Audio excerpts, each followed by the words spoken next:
आठपासीहरूले बनाएको संविधान अनि दुई चारजना भूबुनियादीहरूले गरिदिएको करेक्सन संविधानविदहरूलाई त पाखा लगाए नि त यिनीहरूले। गाउँसभा र नगरसभाको कार्यकाल निर्वाचन भएको मितिले 5 वर्षको हुनेछ। निर्वाचन भएको मितिले 5 वर्ष। त्यस्तो कार्यकाल समाप्त भएको 6 महिनाभित्र निर्वाचन सम्पन्न गर्नुपर्नेछ। नगरपालिका सदस्य निर्वाचन गाउँसभा र नगरसभाको कार्यकाल समाप्त हुनुभन्दा 2 महिना अगाडि हुनेछ। 3 तहको निर्वाचन एकैचोटि गर्न सक्छौं भनेर आँट्नेले गर्नेले ध्वास छाड्नेहरूले एकै दिनमा स्थानीय निर्वाचन गर्न नसक्ने त होइन, तर स्वार्थ अनुसार नगर्न सक्छन् है। यो ऐन र संविधान बाजियो, यो भयो त्यो भयो भनेर यो विवाद गर्ने चाहिँ के भन्दा यो न्यारो इन्टरप्रिटेसन भन्छ। संविधानसँग बाजिएका कुनै पनि कानुन ऐन कानुन नियम संविधानसँग बाजियो भने त्यो बदरभागी हुन्छ। बदरभागी हुन्छ है, बदरभागी नै हुन्छ है, बदरभागी हुन्छ। बदरै भइसक्यो त होइन नि, बदरभागी हुन्छ भने त बदर गराउनु पर्यो। तर बदर गर्न सकिन्छ। त्यो 5 वर्ष कार्यकाल पुग्नुभन्दा यति समय अगाडि नै इलेक्सन गर्न सक्ने भनेर ऐनमा जस्तै व्यवस्था गर्न सकिन्थ्यो नि। त्यसमा चाहिँ अलि बुद्धि शुद्धि भएन, पुगेन। सच्याउनलाई पनि त्यही संसदले त्यही आठपासीहरूकै त्यही संविधान बनाउनेहरूकै समूह छ त्यहाँ, उसैले संशोधन गर्नु पर्यो, संविधान संशोधन गर्नु पर्यो नि। यो संविधानमा जटिलता आयो भने आजको दिनमा यदि यी चाहिँ राजनीतिक दल र नेताहरूको पार्टीहरूको नियत सफा हुने हो भने अहिले चाहिँ संसदमा चाहिँ एउटा विधेयक पेश गरेर यसलाई संशोधन गर्दै भएन। अरू अपवित्र कामको लागि चाहिँ यिनीहरूको स्वार्थको लागि चाहिँ ठुला गठबन्धन हुन्छ। यो संविधान एउटा दफा संशोधन गर्न, त्यो पनि राज्यको हितमा, देशको हितमा, लोकतन्त्रको हितमा भनौँ न। अहिले यिनीहरूले लोकतन्त्रको दुहाई दिन्छन् नि। लोकतन्त्रलाई संस्थागत गर्नलाई एउटा जटिलता आयो, फुकाइदिएको। अब संसदै छैन भने नि सरकारले अध्यादेश ल्याएर यसलाई संशोधन गर्न बाटो त फुकाउन सक्ने भयो, त्यो पनि गर्दैन। स्थानीय यो निर्वाचन ऐनमा भएको व्यवस्था उपयुक्त छ भने यसलाई हामीले कार्यान्वयन किन नगर्ने? र यो दुवै चाहिँ समस्या भयो। ल संविधानसँग नि बाजिने नबाजिने, ऐनको काम पनि नहुने भयो भने जेठमा कार्यकाल सिद्धिन्छ। जेठको पहिलो हप्तामा चाहिँ निर्वाचन गरिदिउँ, एकै गते घोषणा गरिदिउँ। यति एउटा दफा पनि संशोधन गर्नलाई यिनीहरू चाहिँ एक ठाउँमा आउँदैनन् भने अनि अरू गठबन्धन चाहिँ केका लागि? देशका लागि रहेछ त, स्वार्थका लागि भएन, प्रमाणित भएन। अब जनता सचेत छन्। यो पार्टीले, यो दलले, यो स्वार्थले यो चुनाव सार्दैछ है भन्ने कुरा चाहिँ आउँदो चुनावमा फेरि जनताले, यो मतदाताले चाहिँ ती पार्टीहरूलाई चाहिँ भोट हाल्ने छैन।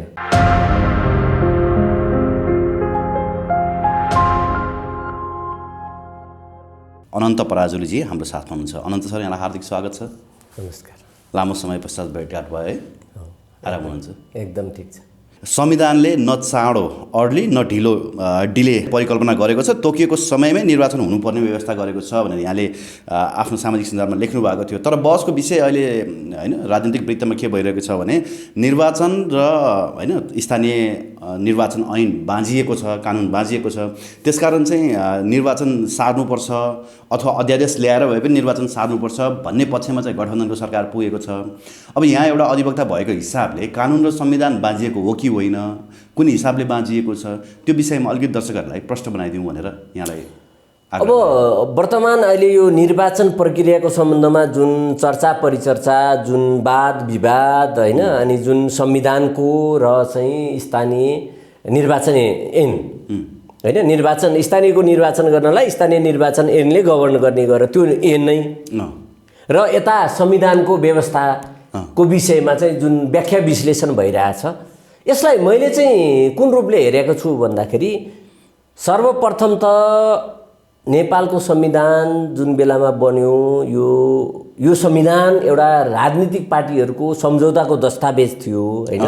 त्यतिखेर बनाउँदाखेरि यो संविधानविदहरू, नेपालमा पनि त संविधानविदहरू भनेर चिनिएका मानिएका गनिएका व्यक्तिहरू थिए, तिनीहरूलाई कहीँ पनि स्थान दिएन। यो चाहिँ के भने यो नेताहरूले बनाएको संविधान भयो नि त। अधिकांश त आठपासे पनि छन् होइन। अब त्यो आठपासीहरूले बनाएको संविधान अनि दुई चारजना भूबुनियादीहरूले गरिदिएको करेक्सन होइन, संविधान उसमा चाहिँ सुझाव समिति केमा बसेर होइन, संविधानविदहरूलाई त पाखा लगाए नि त यिनीहरूले। अनि संविधान चाहिँ बनाए। संविधान कस्तो भन्दा भन्न त जनताको अभिमत लिएर पहिलोचोटि संविधान सभाले भनेर अनेक व्याख्या विश्लेषण गरेर हो हल्ला गरे यिनीहरूले।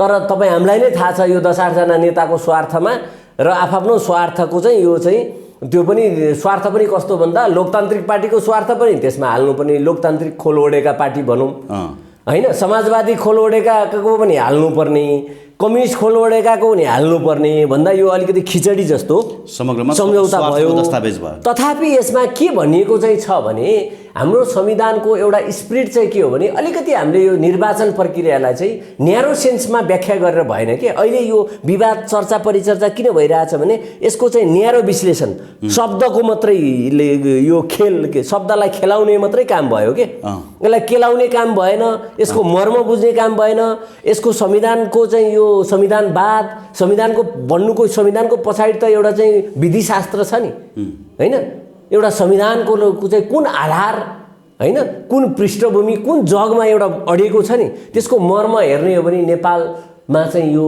अहिलेको जुन विवाद हो नि यो आउनु हुँदैन थियो।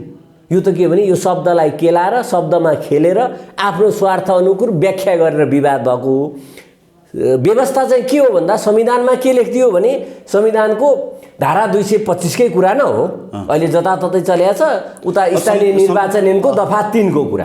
संविधानको धारा 225 ले तपाईको कार्यकाल तोकेको छ 5 वर्ष। संविधानको धारा 225 ले के भन्छ म पढेरै सुनाउँछु कि गाउँसभा र नगरसभाको कार्यकाल निर्वाचन भएको मितिले 5 वर्षको हुनेछ। निर्वाचन भएको मितिले 5 वर्ष। त्यस्तो कार्यकाल समाप्त भएको 6 महिनाभित्र निर्वाचन सम्पन्न गर्नुपर्नेछ यसले भन्यो हैन कानुनले। स्थानीय तह निर्वाचन ऐन 2073 को दफा 3 ले के भन्छ भन्दा स्थानीय कार्यक्रम र निर्वाचन सम्बन्धी व्यवस्था स्थानीय तह निर्वाचन सम्बन्धी व्यवस्थामा दफा 3 मा गाउँपालिका नगरपालिका सदस्य निर्वाचन गाउँसभा र नगरसभाको कार्यकाल समाप्त हुनुभन्दा 2 महिना अगाडि हुनेछ। अब यसले के आयो भन्दा यो दुईटा दफा मात्रै हो यसमा अहिलेको विवादमा ल्याइएको कुरो। यसलाई मैले कसरी स्पष्ट गर्न चाहे भने संविधानले के भन्यो भन्दाखेरि 5 वर्षको कार्यकाल 5 वर्षको हुन्छ भन्नेमा कसैको विवाद छैन, दुई मत छैन। 5 वर्ष हुनुपर्छ भन्ने नै मान्यता हो, सबैको चाहना हो। अन्यथा भएमा बाहेक हैन बीचमा राजीनामा दिएमा बीचमा अर्ली इलेक्सन भएमा यो भएमा त्यो भएमा बाहेक 5 वर्ष हुनुपर्छ, यो राम्रो कुरा हो। 5 वर्षको लागि कसरी आपत्ति जनाएका छैनन्, 5 वर्ष अगाडि छोड भनेका नि छैनन्, 5 वर्षपछि हामीले काम गर्नु पाउँछौँ भनेर पाउनुपर्छ भनेर आएका नि छैनन्। मात्रै के भन्दाखेरि 6 महिनाभित्र भने हो नि 6 महिना पछि अथवा 5 महिना कटेपछि 4 महिना 3 महिना कटेपछि निर्वाचन पनि भनेको छैन। 6 महिनाभित्र चाहिँ गरिसकौँ है भन्न खोजेको भने संविधानको मर्म चाहिँ के हो भने एउटा 5 वर्षको कार्यकाल पुरा गर्न दिने 5 वर्ष काम गर्न पाउनु पर्यो एउटा स्पिरिट। किन भन्दा विगतमा 20औं वर्ष स्थानीय निर्वाचन चाहिँ नभएर जनप्रतिनिधि भएको हामीसँग अनुभव छ नि त, जनप्रतिनिधि पीडा छ नि त। 20 वर्षसम्म स्थानीय निर्वाचन भएन 52 देखि चाहिँ हैन करिब चाहिँ 72 मा न भयो। 20 वर्ष जनप्रतिनिधि विहीन भयो, स्थानीय निकाय रिक्त भयो हैन। त्यो बेलामा के महसुस गरियो भने अब 5 वर्ष काम गर्न दिने है जनप्रतिनिधिलाई, अन्यथा चाहिँ यता उधर भए बाहेक हैन उपनिर्वाचन अरु निर्वाचन कोही मरेमा कोही राजीनामा दिएमा बाहेक 5 वर्षको कार्यकाल, त्यो कार्यकालको कुरा विवाद रहेन। मात्र के 6 महिनाभित्र भनेको 6 महिना पछि भने हैन, कार्यकाल पुगेको भोलिपल्टै पनि गर्न सक्यो हैन। 6 महिनाभित्र भनेको 7 महिनाभित्र पनि गर्न पाइन्छ, 6 महिनाभित्र भने हो नि। अनि तर बाजी नि त कार्यकाल सिद्धिएको 6 महिनाभित्र भनेपछि कार्यकाल सिद्धिएको पछाडि भन्ने इङ्गित के हो त? ठीक छ जेठमा कार्यकाल सिद्धिने हो नि हैन, जेठ 1 गते घोषणा गरिदिउँ न, के विवाद भयो त? जेठ 1 गते निर्वाचन गरिदिउँ। तर कानुनले त अवधि बाँकी हुँदा 2 महिना अगाडि नै भनेको छ फेरि हैन। अब यो स्थानीय निर्वाचन किन आयो भन्दाखेरि तपाईको यो निर्वाचनलाई 2 महिना अगाडि किन राखियो भन्दाखेरि इलेक्सन गर्नलाई करिब चाहिँ 1 महिनादेखि 2 महिनाको पूर्व तयारी चाहिन्छ। 1 महिना किन चाहियो भन्दाखेरि 15 दिन प्रचार प्रसारको लागि समय दिनै पर्छ भनेको छ। 15 दिन मान्छेलाई जनप्रतिनिधिहरूलाई उम्मेदवारहरूलाई प्रचार प्रसारको लागि 15 दिन अब मनोनयन दर्ता फिर्ता हैन। अब त्यसमा विविध प्रक्रियामा जाने 1 महिना त त्यतिकै जाने रहेछ, शेड्युलमै जाने भयो। अर्को अब निर्वाचन आयोगले पनि त आफ्नो तयारीहरू गर्नु पर्यो, मतपत्रहरू छाप्नु पर्यो, तयारीहरू गर्नु पर्यो, कर्मचारीहरू नियुक्ति गर्नु पर्यो हैन। त्यहाँका सुरक्षा प्रणालीहरू मतपेटिकाहरू अरू चाहिने चाहिँ मसलन्दका सामानहरू सबै तयारी गर्न होला कम्तीमा 2 महिना समय त दिनु पर्यो। अझ 3 महिना उपयुक्त होला हैन। 2-3 महिनाको अगाडि नै यो चाहिँ डिक्लेयर गर्न पाइयो भने अथवा कम्तीमा 2 महिना अगाडि चाहिँ चुनाव गर्न पाइयो भने निर्वाचनको मिति घोषणा हुन्छ। फेरि एक चरणमा सकिन भने पहिलो निर्वाचन पो 2 महिना अगाडि घोषणा हुने भयो त। अब नेपालको त यही हो कुरो। विभिन्न आफ्नो स्वार्थ अनुकूल यहाँ चाहिँ विभिन्न चाहिँ बाहनामा एकै दिन इलेक्सन हुन नसक्ने होइन, सम्भव छ। पहिला पनि भएकै हो, अहिले पनि हुन सक्छ होइन। अझ 1 तह 2 तह 3 तहको पनि गर्न सकिन्छ भन्ने कुरा नै आएका छन्। 3 तहको निर्वाचन एकैचोटि गर्न सक्छौँ भनेर आँट्नेले गर्नेले ध्वास छाड्नेहरूले एकै दिनमा स्थानीय निर्वाचन गर्न नसक्ने त होइन, तर स्वार्थ अनुसार नगर्न सक्छन् है। नगर्न सक्दाखेरि तपाईँको 10 दिन 15 दिनको ग्याप त चाहियो। गर्दाखेरि पहिलो निर्वाचनलाई चाहिँ निर्वाचन भएको मिति मानिने भएकोले कम्तीमा 2 महिना अगाडि भनेर यो दुइटै संविधानको मर्म र ऐनको भावना नि के हो भने स्थानीय निकाय चाहिँ जनप्रतिनिधिविहीन नहोस् है, निरन्तर रूपमा प्रतिनिधिहरूले नेतृत्व गरून्। 1 महिना अगाडि नै चुनाव भएर डिक्लेयर भएर नतिजा घोषित भएर बस्यो भने के हुन्छ? पुरानोले चाहिँ आफ्नो कामहरू चाहिँ क्लोजिङ गर्दै जान्छ, मिलान गर्छ, नयाँले आफ्नो तयारी गर्छ। अनिखेरि चाहिँ तपाईँको चाहिँ त्यो नयाँ निर्वाचितले चाहिँ पुरानो चाहिँ को कार्यकाल सकिएको दिनबाट चाहिँ नयाँले कार्यक्रम सुरु गर्छ। अमेरिकाको चाहिँ राष्ट्रपतिको चुनाव जस्तो अगाडि नै चुनाव हुन्छ अनि उनीहरू त फिक्स डेटै तोकिदिएको छ, त्यो डेटमा गएर उनीहरूले लिन्छ। त्यो अवधिमा उनीहरूले के भने व्यवस्थापनको कामहरू, आफ्नो पूर्व तयारीको कामहरू आफूले छोडेर जाँदाखेरि होइन आफूले निभाउनु पर्ने चाहिँ भूमिकाहरू सबै क्लियर गरेर जान बजबुजारत पनि गर्न पाइन्छ होइन। जस्तै अब ब्युरोक्रेसी प्रशासनहरूमा कहिलेकाहीँ चाहिँ एक ठाउँको व्यक्ति अर्को ठाउँमा सरुवा भएर जान्छ होइन। एउटा विद्यालयमा पनि एउटा प्रह अर्को ठाउँमा सरुवा भएर जान्छ, नयाँ प्रहलाई आफ्नो चाहिँ कुराहरू हस्तान्तरण गर्छ होइन। पुरानो कुराहरू चाहिँ सबै चाहिँ जिम्मा लगाउँछ, नयाँ ठाउँमा चाहिँ उसले कार्य वहन गर्न सक्छ। त्यस कारणले गर्दाखेरि यो ऐन र संविधान बाजियो, यो भयो त्यो भयो भनेर यो विवाद गर्ने चाहिँ के भन्दा यो न्यारो इन्टरप्रिटेसन भन्छ क्या, जस्तो साँगुरो व्याख्या। समग्रमा हेर्ने हो भने संविधानको मर्म र कानुनको मर्म चाहिँ एउटै हो कि टाइमली इलेक्सन होस् भन्ने मर्म रह्यो होइन। तर पनि विवाद त निकालिरहेका छन्। यस्तो अवस्थामा संविधान र कानुन बाजिएको अवस्थामा चाहिँ संविधानले प्रिभेल गर्छ भन्ने पनि तर्क दिएका छन् होइन। त्यो तर्कले गर्दाखेरि चाहिँ 6 महिनाभित्र गरे हुन्छ भन्ने जस्तो पनि अड्कलबाजी गरिरहेका छन् होइन। 6 महिनाभित्र चुनाव गर्ने भनेको 6 महिना कट्नै लाग्दा गर्ने, 5 महिना पुगेपछि 3 महिना कटेपछि 2 महिना कटेपछि त भनेको छैन नि। 6 महिनाभित्र भनेको भावना के हो भने त्यसो भए मङ्सिरमा गर्दा यहाँ हेर्नु त 6 महिनाभित्र भनेको कुरो के हो भने सकेसम्म जनप्रतिनिधि नहुने विधि लगत्तै गर्ने हो, पहिलो हप्तामै गर्ने हो। त्यो सकिएन भने पनि 15 दिनभित्रै गर्ने हो, महिना दिनभित्र गरिसक्ने हो भन्ने भावना हो नि होइन। तपाईँले कुनै पनि टास्कको कतिपय मान्छेलाई चाहिँ बच्चालाई होमवर्क गर्न दिन्छन् भ्याकेसनमा होइन। यो भ्याकेसनको 1 महिनाभित्र गरेर ल्याउनु भनेको भ्याकेसनको अन्तिम दिन गर्नु भने होइन नि, पहिलो हप्तामै गरेर ल्याउँदा हुन्छ नि। त्यस कारणले गर्दाखेरि किनभने यो त्यति समय लाग्ने कुरा नि होइन, अहिले समय छ। तर एउटा विषय चाहिँ के हो भने संविधानले पनि कानुनले पनि स्पष्ट कार्यकाल 5 वर्ष तोकिसके पश्चात 5 वर्षभन्दा त एक दिन अगाडि पनि उनीहरूले बस्न मिलेन, सरकारी सेवा सुविधा मिलेन। स्थानीय यो जनप्रतिनिधिको चुनाव चाहिँ 2 महिना अगाडि नै भयो अरे। भनेपछि 2 महिना अगाडि नै त्यो पुरानो निर्वाचितले छोडेर जानुपर्छ भनेर त कहीँ भनेको छैन नि। उहाँहरूले 5 वर्षै काम गर्नुभयो, निर्वाचित चाहिँ 1 महिना अगाडि नै भएर आए। ल जनप्रतिनिधिहरू उनीहरू के गर्छन्? अब मैले 1 महिना पछि गएर काम गर्नुपर्छ, पूर्व तयारीहरू गर्छन्। त्यो कार्यालयमा गएर चाहिँ त्यो पुरानो चाहिँ मेयर बसेको, पुरानो गाउँपालिका अध्यक्ष बसेको, पुरानो वडा अध्यक्ष बसेको कुर्सीमा त्यो निर्वाचित गरेर त्यो 5 वर्ष नपुग्दै गएर बस्ने त भनेको छैन नि। ऊ बस्दैन नि, ऊ वेट गर्छ नि। अमेरिकाको राष्ट्रपतिको चुनाव हुन्छ, भोलिपल्टै गएर चाहिँ त्यो राष्ट्रपति चाहिँ व्हाइट हाउसमा छिर्दैन नि, छिर्दैन। त्यो दिनसम्म कुन दिनसम्म पुग्छ। त्यसै गरी नेपालमा पनि चुनाव अगाडि गर्दाखेरि फरक भएन र अघिको जुन विवादको कुरा भयो यसलाई के भने हो तपाईँले भन्नुभएको जस्तो संविधानसँग बाँझिएका कुनै पनि कानुन ऐन कानुन नियम संविधानसँग बाँझियो भने त्यो बदरभागी हुन्छ, बदरभागी हुन्छ है, बदरभागी नै हुन्छ।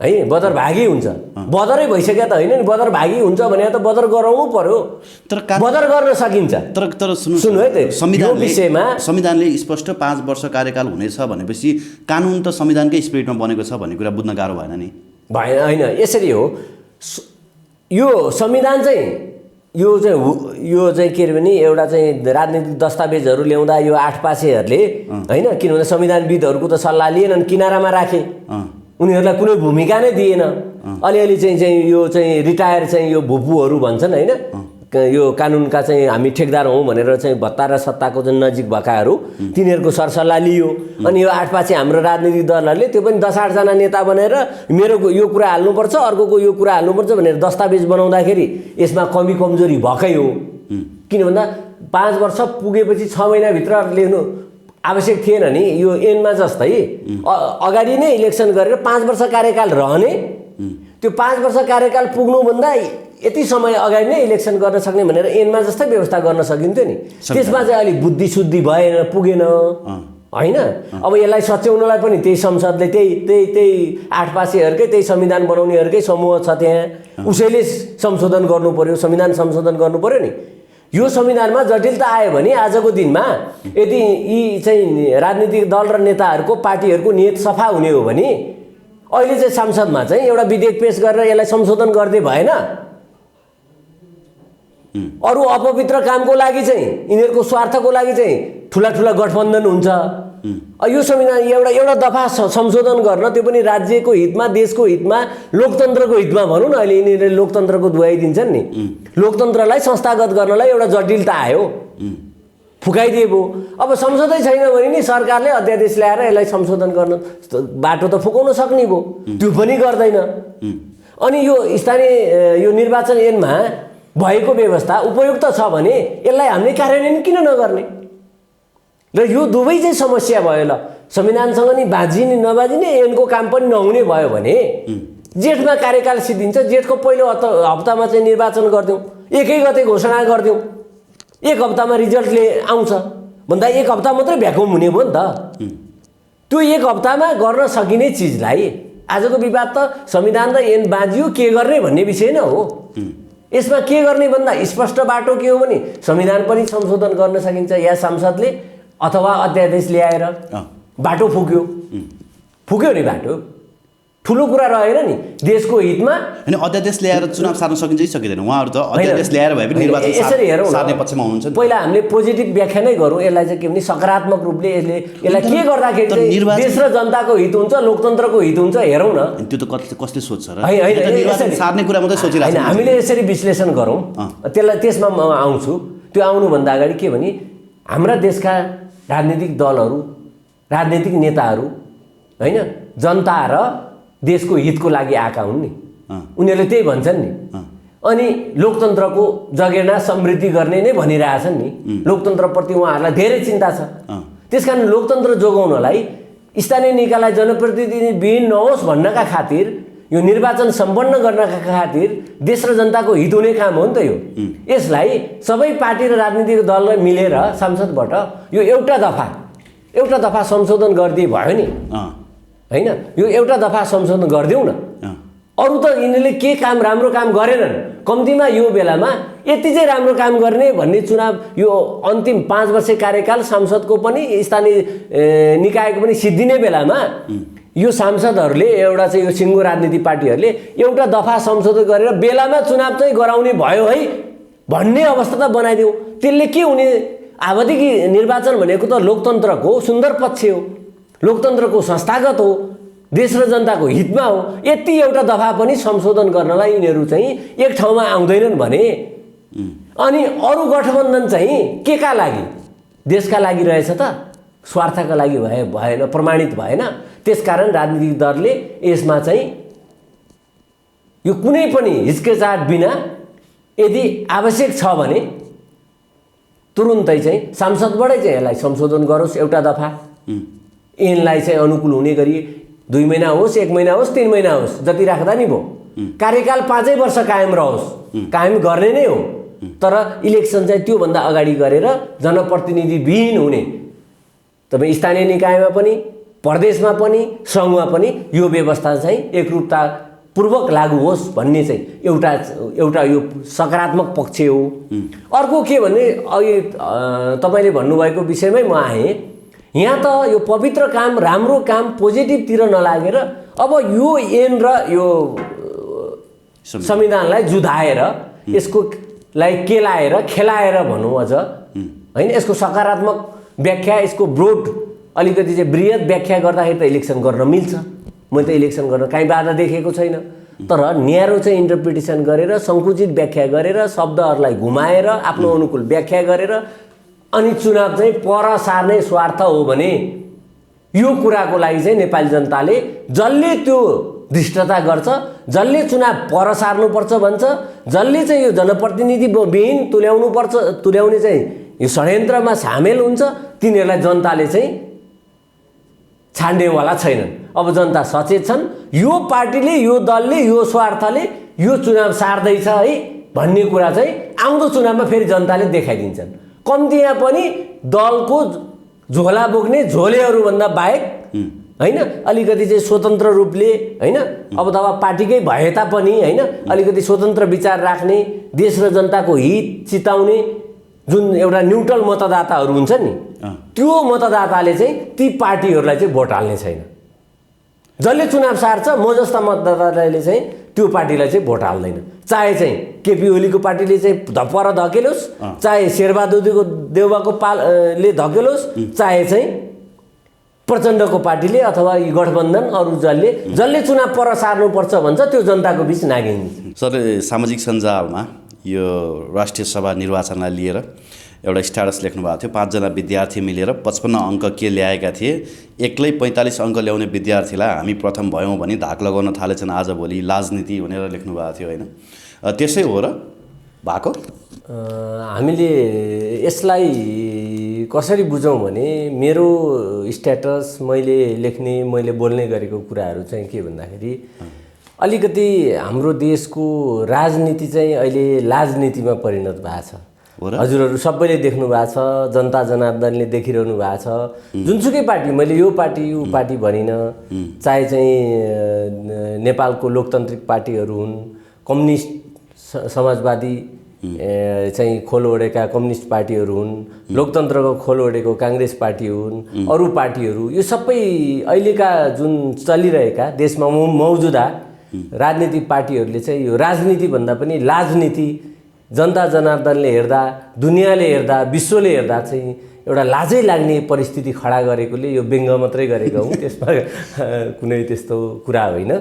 र अर्को कुरो के पनि यो व्यङ्ग्यात्मक यो टिप्पणी हो भने मेरो कहिलेकाहीँ के हुँदो रहेछ भने कुनै पनि काम कुनै पनि व्यक्तिले गर्दाखेरि सानातिना कुनै पनि काम यसो 2-4 जना मिलेर केही काम चाहिँ होइन अलिकति सफलता हास्यो भने एकैचोटि हौसिएर उक्सिएर माथि पुगिहाल्ने के त्यही कुरालाई मैले टिप्पणी स्वरूप चाहिँ होइन अहिले राष्ट्रिय सभाको चाहिँ उसमा चाहिँ 4-5 वटा अलि गठबन्धन भनेको छ नि होइन, गठबन्धन जो जसको जहाँ पनि हुनसक्छ, तर गठबन्धन राम्रो कुराको लागि हुनु पर्यो, पवित्र कुराको लागि हुनु पर्यो। अपवित्र गठबन्धन भयो भने के गर्ने त? अपवित्रै हो र यो गठबन्धन होइन। यसरी हामीले चाहिँ अहिलेको देशको अब यो गठबन्धनले दिन खोजेको के त? देशलाई विकास दिन खोजेको हो कि देशको आर्थिक समृद्धि ल्याउन खोजेको हो कि? त्यस्तो त केही एजेन्डा छैन। मात्रै के भन्दाखेरि सत्तामा बस्न को मिलेर बस्दाखेरि हामी चाहिँ सत्ता हत्याउन सक्छौँ र चाहिँ त्यहाँ बसेर आफ्नो चाहिँ मोनोपोली गर्न सकिन्छ भन्ने गठबन्धन त भएन नि। जनताको लागि, विकासको लागि, राज्यको लागि, देशको लागि होइन गठबन्धन भएको भए त सबैले वाह गर्थे होला नि। त्यही भएर यो एउटा व्यङ्ग्यात्मक टिप्पणी मात्रै हो। समग्र राजनीति नै सत्ता हत्याउनमै केन्द्रित देखिन्छ नि होइन र? होइन, राजनीति गर्नुको उद्देश्य नै सत्ता प्राप्ति र सत्ता प्राप्त गरेर देश र जनताको सेवा गर्ने हो। यहाँ त के भयो भन्दाखेरि राजनीति एउटा पेसा व्यवसाय भयो, राजनीति एउटा व्यापार भयो, अझ राजनीतिमा अपराधीकरण भयो र त्यो ठाउँमा पुगेपछि व्यापार गर्ने अनि आर्थिक लाभ लिने, आफ्नो सम्पन्नता गरिब देश र गरिब जनताको लागि म लड्दै आएको त्यसको नेता हो भन्दै ती नेता चाहिँ धनी हुने, जनताको अवस्था चाहिँ झन् तल जाने अवस्था भयो। त्यसकारण गठबन्धन पनि यो पवित्र र राम्रो उद्देश्यको लागि रहेन भएन, कहिले पनि अहिलेको मात्रै भएको होइन, कहिले पनि भएन। र राजनीति पनि राजनीतिमा परिणत भयो। वास्तवमा भन्ने हो भने त देशमा यो देशमा नेताहरू तपाईँ कुन दल कुन ठाउँको नेता, गाउँपालिका अध्यक्ष, वडा अध्यक्ष, सांसद, मन्त्री भनेर त बाहिर हिँड्न पनि गाह्रो भयो, मुख देखाउन पनि लाज भइसक्यो नि त। किनभने उहाँहरूले गर्नु नै राजनीति भएको छ नि त, राजनीति गर्नु भएन, देशको सेवा गर्नु भएन, जनताको सेवा र विकास, देशको विकास गर्नु भएन। त्यसकारण यो मेरो व्यङ्ग्यात्मक टिप्पणी मात्रै हो होइन, त्यसमा अन्यथा नलिनु होला। होइन, तपाईँले सत्ता हत्याउने होइन गरिब जनताको लागि भनेर राजनीति गर्ने र तिनै नेताहरू चाहिँ फेरि धनी हुँदै जाने भन्ने जुन सिनेरियोको यहाँले वर्णन गर्नुभयो, यसो हेर्ने हो भने त ओलीले पनि त त्यही गरेका रहेछन्, बतास जस्तो कम्पनीहरूलाई पोसेका रहेछन्, यति जस्तो कम्पनीहरूलाई पोसेका रहेछन् भनेर अहिले त फोहोर सफा गर्न मन्त्री आलेहरू लागि परेका छन् नि, दौडधुपमै छन् नि त। अब यसलाई म न त ओलीको चाहिँ फ्यान हो, न त यो अहिलेको आलेको होइन। आले यो घर कसको, आलेको भित्र बाहिर टालेको भन्थ्यो। आलेको पहिल्यै सबैलाई सद्बत्र थाहा छ। आलेको होइन, उसको चरित्र, उसको पेसा, उसको व्यवसाय, ऊ कुन ग्राउन्डबाट आयो होइन। ऊ त के भने अब उसलाई राजनीति नै उसको, कहिले ऊ काङ्ग्रेसबाट पनि हाम फाल्ने र कहिले कम्युनिस्ट बनिन्छ, कहिले काङ्ग्रेस बनिन्छ, कहिले कसको खोल होइन, कहिले लोकतन्त्रको खोल, कहिले समाजवादीको खोल। अहिले समाजवादीको खोल ओढिरहेछ होइन। भन्दा यो खोल चाहिँ एउटा ओढ्ने, खोल ओढेर होइन बाघको छालाले शरीर ढाक्दैमा स्याल बाघ त हुँदैन नि।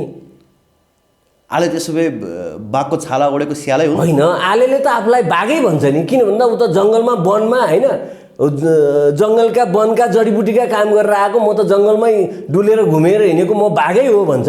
तर ऊ चाहिँ सिंह त होइन नि, त्यसरी गर्जिन त मिल्दैन नि। ऊ त सेवक हो नि, ऊ त जनताको सेवक हुँ भनेर नम्र हुनुपर्ने नि होइन। अनुशासनमा रहने, नम्र हुने, काम गरेर देखाउने, विकास गरेर देखाउने, जनताले बुझि त हाल्छन्। कहिले चाहिँ हामी अक्सिजन चाहिँ फाल्छौँ, हाइड्रोजन लिन्छौँ भनेर चर्चित हुन्छ कार्बन डाइअक्साइड। कहिले चाहिँ म चाहिँ कोरोनाको बेलामा औषधि उपचारको कुरा छाडेर पशुपतिमा जति जाउरा चाहिए नि निःशुल्क दिन्छु लास पोल्नलाई भनेर भन्छ। अब अहिले आएर अनेक स्टन्ट, उसको त कामै के भन्दा स्टन्ट गर्ने। तपाईँले देख्नुभयो सिलिन्डर यो अक्सिजनको चाहिँ पहिला चाहिँ कोभिडको महामारीमा अक्सिजनको उसमा पनि फोटो टाँसेर नेपाल सरकारले दिएको अक्सिजनको सिलिन्डर आलेको फोटो टाँसेर उसले वितरण गरेको। उसलाई त स्टन्ट चाहियो। बतासलाई लखट्नु चाहिँ आलेको सुनियोजित स्टन्ट मात्रै हो होइन। अब हामीले यसरी गर्नको लागि यो राज्यमा बतासलाई किन हामीले अहिले गाली गर्ने किन? यो राज्यमा तपाईँ हेर्नुहोस्, समग्र अर्थतन्त्र र समग्र व्यापार व्यवसाय अहिले कसको हातमा छ? नेपालका इन्सुरेन्स कम्पनीहरू सबैभन्दा बढी पैसा बटुल्ने र मुनाफामा रहेका कम्पनीहरू इन्सुरेन्स कम्पनीहरू। यसको अधिकांश 70% जति चाहिँ सेयरहरू सबै माडवाडीहरू र चाहिँ विदेश, विशेष गरी भारतीय मूलबाट आएका, अहिले कतिपयले नेपाली नागरिकता लिइसकेका, कोही लिन सकेका व्यक्तिहरू लगायत यहाँ अमेरिकन चाहिँ मेटालाइफ भन्ने चाहिँ अमेरिकन कम्पनी समेत नेपालमा चाहिँ मेटलाइफ होइन छ। यसको मतलब के भन्दाखेरि इन्सुरेन्स कम्पनीहरू चाहिन्छ, इन्सुरेन्स गर्नुपर्छ होइन। रिस्क मान्छेलाई चाहिँ के भन्दा दुर्घटना, विभिन्न जीवन सुरक्षा चाहिँ अपनाउनुपर्छ। तर त्यसको अर्थतन्त्र राज्यमा रहने कि विदेशीको हातमा पुर्याउने त? अर्को हेर्नुहोस्, बैंक वित्तीय संस्थाहरू, जहाँ चाहिँ के भने मुनाफामुखी बैंक वित्तीय संस्थाहरू छ, त्यहाँ चाहिँ त्यो कसको हातमा छ? तिनै व्यापारी बिचौलियाहरूको हातमा छ। तपाईँले यो कुरा यसरी हेर्नुहोस् है, तपाईँले यो कुरा उठाउनु भयो नि, यो कुराकै सन्दर्भमा मैले एकपटक बहस गर्दाखेरि एकजना व्यक्तिले के भन्नुभएको छ भने यो इन्सुरेन्स कम्पनी, विभिन्न कमर्सियल बैङ्कहरू अहिले न्युली होइन राइजमा आएका थुप्रै डिपार्टमेन्टल स्टोरहरूमा चाहिँ अवैध लगानी, कालो धन पनि लगानी भएको छ भन्छन् नि।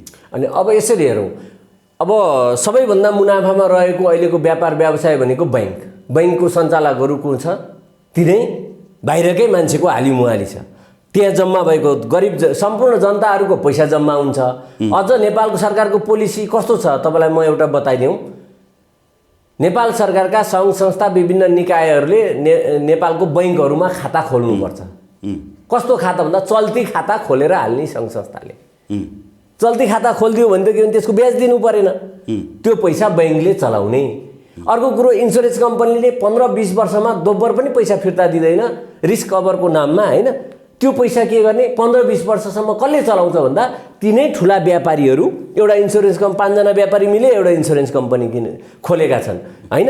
20-50 जना चाहिँ 2-4-5 जनाकै अरू 20-50 जना परिवारको सदस्य जम्मा गरेर बैंक खोलेका छन् सेयर, होइन? ती सबै पैसाहरू चाहिँ के भने ठुला व्यापारी र व्यापारी घरानाहरूले बैंक र वित्तीय संस्था र इन्सुरेन्स कम्पनीको पैसाहरू प्रयोग गरेर उनीहरू अरबौँ खरबौँ, कतिपय व्यापारी त तपाईँले सुन्नुभयो होला, म नाम लिन चाहन्न, विश्वका धनी भइसके नेपालमा। किन भन्दा नेपाल त स्वर्ण भूमि हो। भ्रष्टाचार गर्न, कालोबजारी गर्न, तस्करी गर्न नेपाल त स्वर्ण भूमि छ, देखिएको छ त्यो। त्यस कारणले त्यो पैसा जम्मा गरेर के भने विश्वका धनी भइसके नेपालका कुनै कुनै व्यापारीहरू। अब तपाईँले अघि भन्नुभएको अब विभिन्न डिपार्टमेन्ट स्टोर भनौँ, नामै लिनु पर्दैन, अहिले हाम्रो टोलै पछि प्रत्येक टोलमा एउटा चाहिँ ठुलो खालको एउटा चाहिँ, होइन, डिपार्टमेन्ट स्टोर छ। जनताले नि बुझ्नुहुन्छ, तपाईँ हामीले नि बुझेका छौँ। एउटा डिपार्टमेन्ट स्टोरबाट एकैचोटि 20वटा 30वटा 40वटा डिपार्टमेन्ट स्टोर खोल्नलाई कहाँबाट पैसा आउँछ भन्नु त? मान्छेले एउटा डिपार्टमेन्ट स्टोर खोल्छ, 2-4-5 वर्ष त्यसबाट मुनाफा कमाउँछ, अर्को एउटा थप्ला, त्यसपछि तेस्रो खोल्ला, चौथो खुल्ला, एकैचोटि 20-50वटा बुस्ट कहाँबाट हुन्छ भन्दाखेरि यी सबै चाहिँ के भन्दा नेपालमा त यो चाहिँ तपाईँले चाहिँ अब के कालो धन यसमा लगानी छ कि छैन?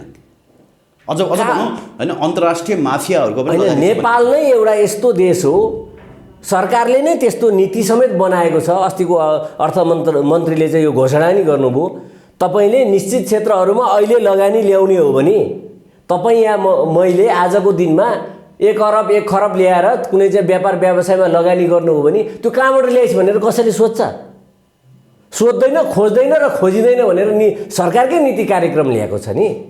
त्यस कारणले तपाईँले हेर्नुहोला, नेपाल सरकारले उठाउने राजस्व जति उठ्छ त्यसको 3 गुणा बढी चाहिँ अर्को नदेखिने किसिमको राजस्व चाहिँ नेपालमा चाहिँ विभिन्न राजनीतिक पार्टी, दल, त्यसका नेता अनि विभिन्न चाहिँ सरकारी निकायहरूले उठाएर चाहिँ त्यो अवैध रूपमा असुली गरेर चाहिँ त्यो पैसा चाहिँ आफ्नो स्वार्थको लागि उपयोग गरिरहेका छन्। भनेपछि 12 भनौँ न 15-16 खर्बको हाम्रो वार्षिक बजेटमा 12-14 अर्ब हाम्रो राजस्व उठ्छ भने त्यो 12-14 अर्ब बाहेक अर्को तपाईँको 12-36 खर्ब चाहिँ यिनीहरूले लुटिरहेका छन्। तपाईँको 36 होइन 40 अर्बभन्दा बढी चाहिँ त्यो किसिमले नदेखिने गरी एयरपोर्टहरूबाट, भन्सारहरूबाट, सुन तस्करले, ड्रग्स तस्करले, होइन, विभिन्न उसमा चाहिँ अब राजस्व छलीका कुराहरू भए, होइन, नीतिगत भ्रष्टाचारका कुराहरू भए। तपाईँ अत्यावश्यक कुराहरूमा सरकारले चर्को राजस्व लिएको छ, कतिपय चाहिँ नीतिगत भ्रष्टाचार गरेर कतिपयमा चाहिँ राजस्व छुट दिने नाममा चाहिँ त्यहाँबाट पनि असुली गरिरहेछन्। यसरी असुली गर्दाखेरि तपाईँले चाहिँ योभन्दा अगाडि एउटा वामदेव गौतमले चाहिँ तपाईँले एउटा स्टेटमेन्ट दिनुभएको थियो, मलाई चाहिँ, होइन, पहिला चाहिँ एकै ठाउँमा एउटै पार्टी हुँदाखेरि मलाई चाहिँ त्यो संयन्त्रको चाहिँ आर्थिक अथवा यो चाहिँ के भने भौतिक विकासको चाहिँ हेर्ने एउटा चाहिँ त्यो उसको चाहिँ जिम्मा दिनु पर्यो भनेर उसले पार्टीसँग माग गरेका थिए के।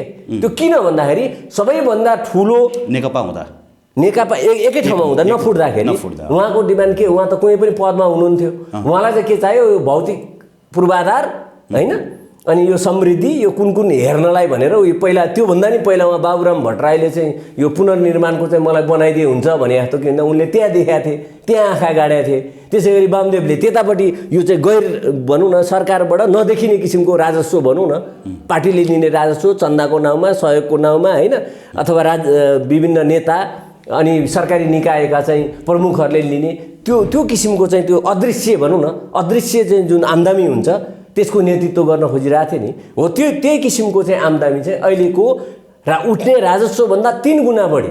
तपाईँले हेर्नु न, एउटा सामान्य गाउँपालिकामा उठ्ने राजस्व, होइन, एउटा खोलामा बालुवा ठेक्का लगायो भने तपाईँको चाहिँ 10 करोडको चाहिँ राजस्व उठ्ने चाहिँ हुन्छ, उसले चाहिँ कति भन्दा 1 करोडमा लगाउँछ।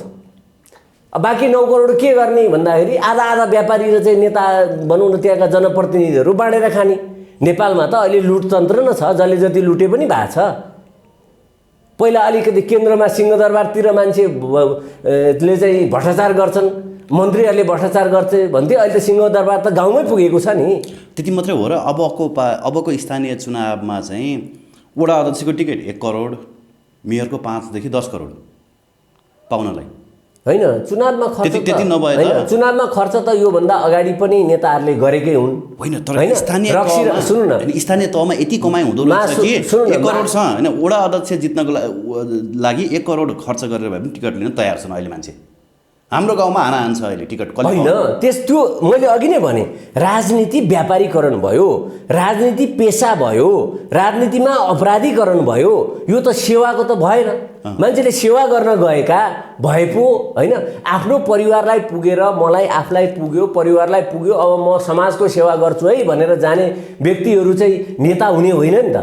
यहाँ त अपराधिक पृष्ठभूमिका, गुन्डागर्दीको शैलीमा, अनिखेरि चाहिँ त्यहाँ गएर म चाहिँ कमाउँछु, टन्न मेरो लागि कमाउँछु, परिवारको लागि कमाउँछु, रोलेक्स घडी लगाउँछु होइन, गाडी प्राडो पजेरो चढ्छु, त्यो सपना देखेर गएको छन् नि त। अनि उनीहरूको किन पनि तपाईँले भन्नुभयो 1 करोड किन, एउटा अध्यक्षले 5 करोड पनि लगानी गर्छ। तपाईँको उसको एउटा अध्यक्षको एउटा वडा अध्यक्षले, मैले त यो नगरपालिका महानगरपालिकातिरको अध्यक्षहरूले तपाईँको वर्षको 5 करोडसम्म आम्दानी गरेको भन्ने सुनेको छु कि। 5 करोड। अनि तपाईँले भन्नुभयो 1 देखि 5 करोड लगानी त उसले अवश्य गर्छ नि, किन वर्षमा 5 करोड कमायो भने 5 वर्षमा 25, ल 25 5 वर्षमा कुनै वर्ष अलिक कमाइ कम होला होइन, भन्दा 20-25 करोड त आम्दानी देखियो नि। 20-25 करोड आम्दानी भएको अहिले उसले चाहिँ प्रत्यक्ष देखिरहेछ, भोगिरहेछ, उपयोग गरिरहेछ, हो कि होइन भन्नुहोस् त। भनेदेखि उसले 5 करोड लगानी गरेर अर्को चाहिँ 20 करोड कमाउनलाई फेरि अर्को चुनावमा ऊ जान खोज्छ नि होइन। ऊ सेवै गर्न गए भए त उसले चाहिँ उसले त 5 वर्ष समय पाइसक्यो। कहाँ सेवा गर्न जानु सर? एउटा गाउँको वडा अध्यक्षलाई तपाईँको लोकल ठरुवा खान्थ्यो ऊ सधैँ, अनि जहिले भट्टी छिर्ने। अहिले उहाँलाई ब्रान्डेड होइन विदेशी नभइकन हुँदैन अरे। तपाईँ भन्नुहुन्छ अहिले उहाँ वडा अध्यक्ष भइसके पछाडि उहाँलाई विदेशी नै चाहिन्छ अरे कि जति बेला पनि। ए बाबा, हिजो तपाईँले फ्याक्ट जिताइदिहाले। हिजो नेपालकै नेताहरू सबै हेरौँ न, हामी देशको राष्ट्रिय नेताहरू हेरौँ न, हिजो चप्पल लाएर काठमाडौँ छिरेका हुन्, यसमा कुनै सन्देह छैन। फोटो आएकै हुन्, सिल्टेको थालमा खाएकै हुन् होइन। चितवनतिर घर हुने एउटा नेताको, अहिले एउटा पार्टीको चाहिँ नेताको होइन, तपाईँको भात पकाउने भाँडो पनि सिल्टेको होइन, चिया खाने कप पनि सिल्टेको। मैले त्यो घरमा गएर खाएको छु चिया, तपाईँले होइन। कुनै बेला मेरो नेता पनि हुनुहुन्थ्यो होइन, देशैले मानेको होइन, गणतन्त्र ल्याइदिएको भन्ने होइन। प्रचण्डको भनौँ न नामैले, प्रचण्डको सबै भाँडाकुँडा सबै बाजेको घरमा सिल्टे नै सिल्टे। भात खाने थाल पनि सिल्टेको, चिया खाने कप पनि सिल्टेको होइन। भात पकाउने त्यो कसौडी हुन्छ, चामल पकाउने, दाल पकाउने पनि सिल्टे, किनभने त्यो चाहिँ बलियो हुँदो रहेछ भनेको। सिलाबर भन्छ नि पहिला, एल्युमिनियम। सिल्भर भन्यो भने त चाँदी हुन्छ, सिल्भर होइन है, नेपालीमा सिलाबर भन्छ। सिलाबर भन्छ, त्यो सेतो सेतो एल्युमिनियम होइन, सेतो सेतो एल्युमिनियम होइन। त्यो चाहिँ किन भन्दाखेरि त्यो अलिक बलियो हुने, गाउँघरतिर गाई भैँसीलाई होइन त्यो पानी तताउने दिने, खोले पकाउने भाँडो चाहिँ त्यसको किनभने त्यो बलियो हुन्छ अरे क्या, लामो समय पनि पाल परे पनि ठोकठाक गरेर टालटुल गरेर नि मिल्ने त्यो भाँडाकुँडा थियो भने आज उहाँको जीवनशैली हेर्नुहोस् त। नेपालको कम्युनिस्ट पार्टीको, त्यो पनि र्याडिकल एकदम क्रान्तिकारी पार्टीको सर्वोच्च नेताको, सर्वोच्च कमान्डरको होइन, अझ के भन्छ नि होइन, यसो उपमाहरू उहाँको त होइन विशेषणहरू जोडिन्छ। उहाँको चाहिँ लुवाई हेर्नुहोस्, खुवाई हेर्नुहोस्, सर्ट मात्रै 1.5 लाखको रोलेक्स घडी, उहाँको गाडी एउटा बच्चा पुर्याउन जानलाई होइन कति करोडको गाडी, अनि फेरि चाहिँ कति तलब खाएको चाहिँ ड्राइभर राखेको होइन। अनि त्यो चाहिँ बच्चाले पनि त्यो ड्राइभरलाई पनि थर्काउने होइन, एउटा चाहिँ जर्नेल, नाति जर्नेलको शैलीमा होइन, उठ बस यो गर नगर भन्ने होइन। अहिलेदेखि त्यस्तो स्कुलिङ छ प्रचण्डको नातिको। हेर्नु न अब यो त के भन्छ नि, यो सङ्गत गुनाको फल के, यो जिन पनि हुन्छ अरे नि त। कमान्डरको चाहिँ छोरा नाति कमान्डरै हुन्छन् नि त होइन, नेपालमा त। नेपालमा नेताको छोरा नाति नेतै हुन्छन् एकदमै होइन। त्यसकारण त्यो हेर्नु त, अघि तपाईँले ओलीजीको नि नाउँ लिनुभयो होइन, उहाँको नि पूर्व पहिलाको जीवनशैलीले अहिले जीवनशैली फेरिएकै छ नि। सत्य कुरालाई त सत्य मान्नु पर्यो एउटा चोटि तीनचोटि भाँचेर खाने भनेर जेलमा त उहाँको होइन उहाँको जीवनशैली जेलबाट आएका फोटा होइन त्यो त देखिएकै छ नि अहिले फरक छ यद्यपि उहाँले चाहिँ के भन्दाखेरि उहाँले आफ्नो सम्पूर्ण सम्पत्ति चाहिँ आफ्नो नाउँमा राखेर जानुभएको छ उहाँले पनि अलिकति जीवनशैली फेरिएको हो होइन अब अलिअलि चाहिँ आफ्नो नाममा होइन राष्ट्रको नाममा दिन्छु भन्नुभएको छ राष्ट्रको नाममा त्यतिसम्म उहाँको चाहिँ के कारण रहेछ त्यो भन्दाखेरि उहाँको अब अरू खाने छोरा नाति छैनन् दाजुभाइ दिदी बहिनी धेरै चाहिँ उहाँले पाल्नु नपर्ने बाबुआमा उहाँको बुवा पनि झापातिर चाहिँ होइन यसो झारफुक गर्दै हिँड्नुहुन्छ जीवन चलेको छ उहाँले त्यति चाहिँ बढी चाहिँ अरूलाई पालित पोषित गरेको चाहिँ देखिएन तर पनि जीवनशैली चाहिँ उहाँको नि फेरिएको हो उहाँका अघोषित छोराहरूको पनि त फेरिएको छ नि अब घोषित अघोषित भन्दा मान्छेको के हुँदो रहेछ भने जुनसुकै पार्टी दलका नेता यो झोले होइन अब धुपौरेहरूको सबैको चाहिँ जीवनशैलीमा परिवर्तन आएकै छ नेताको आएपछि त्यो सर्ने त भइ नै गयो आउरे बाउरे चाउरे धुपौरे के भन्छन् होइन हल्का त परिवर्तन भइहाल्छ नि ओके अनन्त सर यसलाई फेरि पनि कन्टिन्युटी दिउँला नेक्स्ट सिरिजमा अझै क्लियर बनाउने प्रयास गरौँला आजको लागि समय संवादको लागि यहाँलाई धन्यवाद दिन्छ हस् धन्यवाद